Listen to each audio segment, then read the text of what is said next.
नमस्कार साथियों, हाल ही में भारत ने G20 सम्मेलन का सफलतापूर्वक आयोजन किया, जिसमें प्रधानमंत्री श्री नरेंद्र मोदी जी ने महिला नेतृत्व वाले विकास यानी विमेन लेड डेवलपमेंट का विजन पूरी दुनिया के सामने रखा। इसी आधार पर महिला सशक्तिकरण को और मजबूत करने के लिए नए भारत की नई संसद में नारी शक्ति वंदन अधिनियम को पारित कराकर अपनी प्रबल राजनीतिक इच्छा शक्ति का परिचय पूरी दुनिया को दिया है नरेंद्र मोदी जी ने। कुछ पार्टियों के लिए महिला सशक्तिकरण एक राजनीतिक एजेंडा हो सकता है और कुछ पार्टियों के लिए महिला सशक्तिकरण महज एक चुनाव जीतने का नारा और हथियार हो सकता है। लेकिन हमारे नेता प्रधानमंत्री नरेंद्र मोदी जी के लिए महिला सशक्तिकरण राजनीतिक मुद्दा नहीं बल्कि एक मान्यता का सवाल है। देवगौड़ा जी, श्रद्धेय अटल जी और मनमोहन सिंह जी तक कई बार इस बिल को लाने की कोशिश की गई। इस पर भी प्रकाश डालूंगा।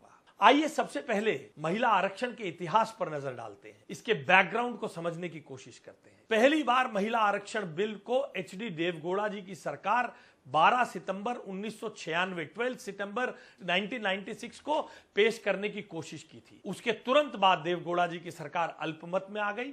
देवगौड़ा सरकार को समर्थन दे रहे मुलायम सिंह यादव जी और लालू प्रसाद यादव जी दोनों महिला आरक्षण बिल का जमकर विरोध कर रहे थे। फिर जून 1997 यानी जून 1997 में फिर इस विधेयक को पारित कराने का प्रयास हुआ। उस समय शरद यादव जी ने इस विधेयक का विरोध करते हुए क्या कहा था, आपको पता है? कहा था, क्या आप परकटी महिलाओं को सदन में लाना चाहते हैं? ये तो इनके विचार रहे हैं देश की मातृशक्ति के बारे में। इसके बाद 1998, 1999 और 2003 यानी 1998, 1999, 2003 में अटल बिहारी वाजपेयी जी महिला आरक्षण बिल को पास कराना चाहते थे, लेकिन सफलता हाथ नहीं लग पाई। फिर भ्रष्ट यूपीए की सरकार, जी हां, जिसका नया नाम घमंडिया गठबंधन है, उसने अपनी सरकार बचाने के लिए 2010 में महिला आरक्षण बिल को राज्यसभा में पेश किया। लेकिन फिर से मुलायम सिंह यादव और लालू प्रसाद यादव ने सरकार को समर्थन वापस लेने की धमकी दी। मार्च 2010 को राज्यसभा ने महिला आरक्षण बिल पास कर दिया और उस दिन राज्यसभा में मार्शल्स तक को बुलाना पड़ा था। अंतर देखिए, आज नरेंद्र मोदी जी के सशक्त नेतृत्व में लोकसभा और राज्यसभा दोनों में ये बिल 2/3 बहुमत से पास हुआ। जो लोग तब विरोध करते थे उन्हें भी आज मजबूरी में इसका साथ देना पड़ा। आपको मालूम है ये बिल विधानसभा और लोकसभा में आरक्षण देगा, इसका महत्व क्या है? इस समय लोकसभा में 78 78 और राज्यसभा में 31 यानी 31 महिला सदस्य हैं।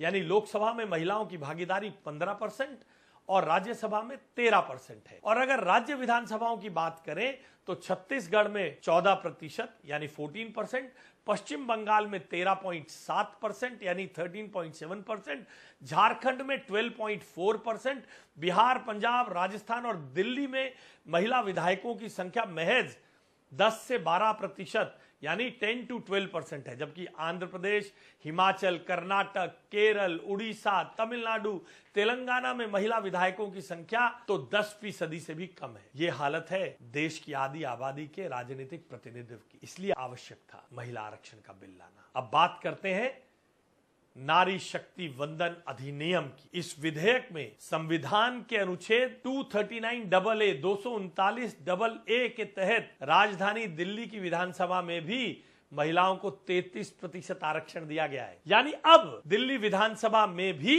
70 में से 23 seat, yes 23 out of 70 seats महिलाओं के लिए आरक्षित होंगी। अन्य राज्यों की विधानसभाओं में भी महिलाओं को 33% आरक्षण दिया जाएगा। संविधान के 3 तरह के सांसद आते हैं, जो सामान्य, एससी और एसटी वर्ग से आते हैं। आपको बताना चाहता हूं, इन तीनों वर्गों की महिलाओं को 33% आरक्षण दिया गया है। यानी there is a quota within quota, कोटे के अंदर कोटे का प्रावधान किया गया है। इसके अलावा जो लोकसभा या विधानसभा में सीटें महिलाओं के लिए आरक्षित होंगी, अगले चुनाव में वो महिलाओं के लिए आरक्षित नहीं होंगी, बल्कि अन्य 33% सीटें महिलाओं के लिए आरक्षित की जाएंगी।